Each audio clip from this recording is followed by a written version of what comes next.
What's up, guys? I hope everyone's doing good. I just want to say, first of all, sorry it's been so long since I've had a new video up. Um, just been kind of busy with life, work, etc. Everybody kind of gets that feeling, right, where it's like you kind of have like a writer's block or whatever you'd call it. So, today though, I'd want to kind of just discuss with everyone and let everyone know that I'm going to do a different video today. So usually I'm kind of doing the nerdy stuff, Star Wars or kind of like ocean lore or, all sorts of other things. But today I kind of want to go the more serious route in a less scheduled way.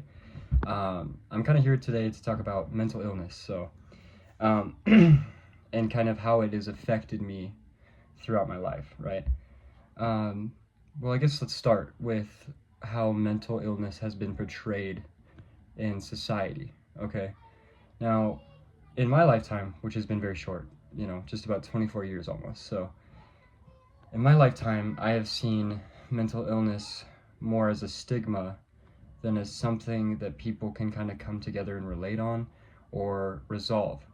Um, as a kid, I saw a lot of people that were mentally ill, that had, anxiety, compulsive disorders, certain things that had affected them and hindered their life and made it hard for them to do daily things. And I felt like that was very looked down upon, right? When you're not able to do daily life tasks because of certain said mental illness, depression, anxiety. There are numbers and lists of many mental illnesses, okay? Um, but as a kid, I saw them firsthand, okay? I saw them with my mother, I saw them with family members, and I saw them with friends, and as well as myself. Until I got older, I didn't really realize that I had mental illnesses, right? I didn't realize I had anxiety. I didn't realize I was depressed until I had talked to a doctor or had even wanted to recognize that I had some sort of mental illness. I, as I got older, I started to realize that, right? That I had anxiety, that I had depression. Um, those were kind of the main ones, right? And so once I did recognize that I had them, I kind of saw it, in my personal opinion, right, as almost like a demon walking behind me or in front of me. Something that was an entity that was kind of half of me. And it took a form that controlled my life, you know? I found it hard to make appointments, to call people on the phone, to do anything, to go out skateboarding, to do the things that I loved. Depression and anxiety, as well as many other mental illnesses, can take control of your life in a way that you won't see through your perspective. You will see it through others. People will come up and they'll be like, hey, like, where have you been? Or why haven't you been hitting me up? Or what's going on with you? And you just don't really realize that your life has changed so drastically when you have said mental illness, right? You tend to ignore it through social media or use vices, video games, drugs, alcohol, anything, right? Soda pop, fucking, excuse my French, but anything, okay?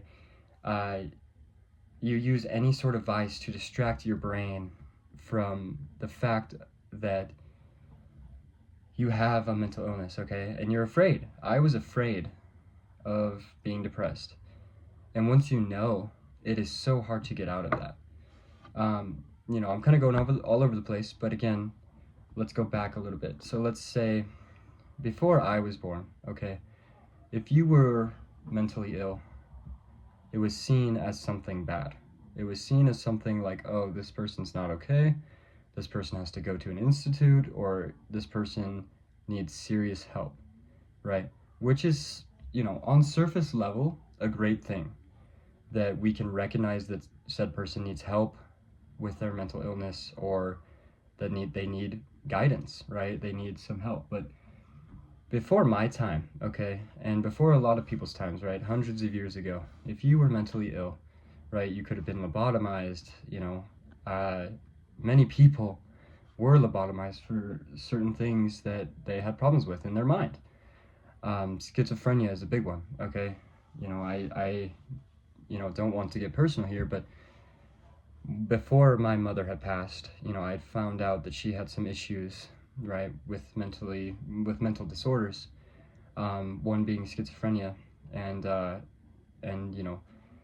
there are a lot of different forms of these type of mental illnesses as well, right? You can have social anxiety, you can have, minor depression, right? I'm not a health advisor or, a therapist or a doctor to kind of go about these things, but that's why we're having this open discussion, to kind of talk about these things and why they're so important.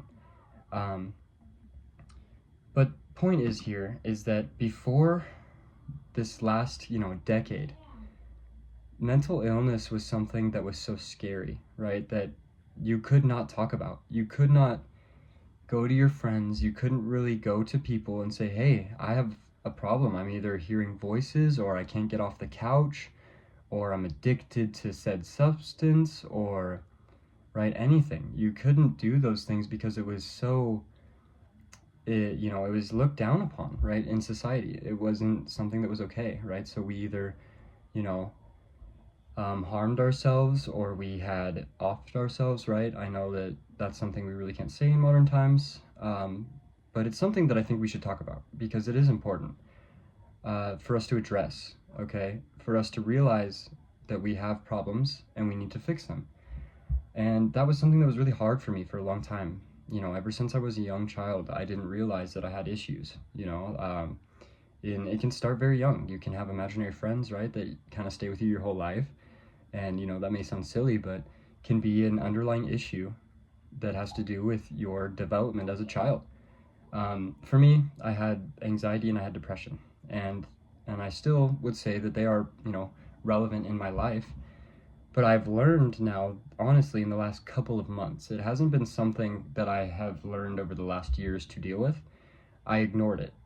But these last couple months, I feel like, and having people around you that will be a positive, vibe, or give you a positive outlook on life really helps. But for the longest time, I had ignored it. And I used substance, I used video games, I used friends and social media to distract myself from the fact that I had problems. And I didn't want to address them. I didn't. I let this sort of, so to speak, entity, right, demon of mental illness take control of me, right? I couldn't go places. I couldn't order food. I could barely talk to my parents, and it was very difficult, and so eventually, right, I started seeking therapy. I started talking with my loved ones, my significant other, about these problems that I had, right? And what I think is something that I'm grateful for in the time of living right now is that I'm able to address that and not be seen as, an outcast or an outlier in society. I think that it is very relevant today that people realize that almost all of us as humans have some sort of illness that we have to address and that we want to get better.